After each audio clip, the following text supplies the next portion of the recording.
Premier Doug Ford held his first cabinet meeting with the ministers of his new government today. And you have to remember, because of COVID, this is the first time in a very long time the media has been able to wait outside and ask questions.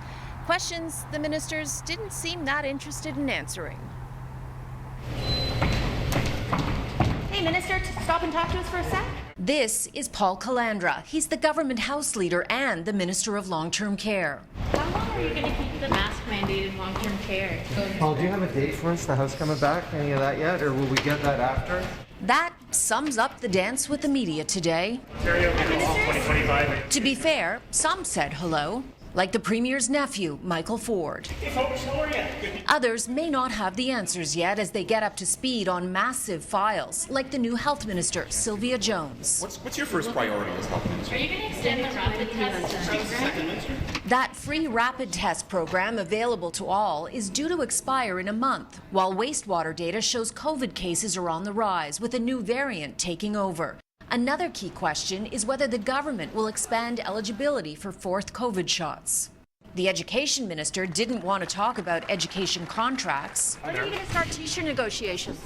Minister Mulroney, could you stop for a moment? And the Transportation Minister certainly didn't want to be asked about a report in the Toronto Star that finds the Ford government's plan to Highway 413 could be delayed due to endangered species in the area. Yeah, it's going to be the same budget. We're adding a few things like the ODSP. The one minister that did stop to talk was Finance Minister Peter Bethlen-Falvey. ODSP is a support payment for people with disabilities. Currently, a single person receives $1,169 a month to live on. Mid-election, the government pivoted and promised to increase that by 5%. But that will still keep people well below the poverty line.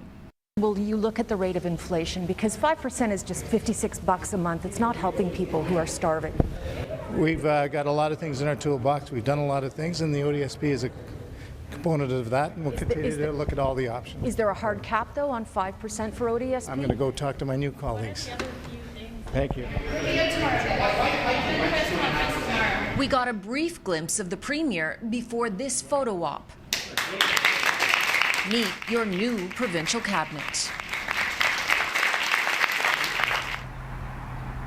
One more note, Doug Ford today announced 43 parliamentary assistants. They'll each receive an additional $16,600 on top of their MPP pay. What stands out is Sam Oosterhoff, who was homeschooled and vocal about his anti-abortion stance, is no longer the parliamentary assistant to the Education Minister.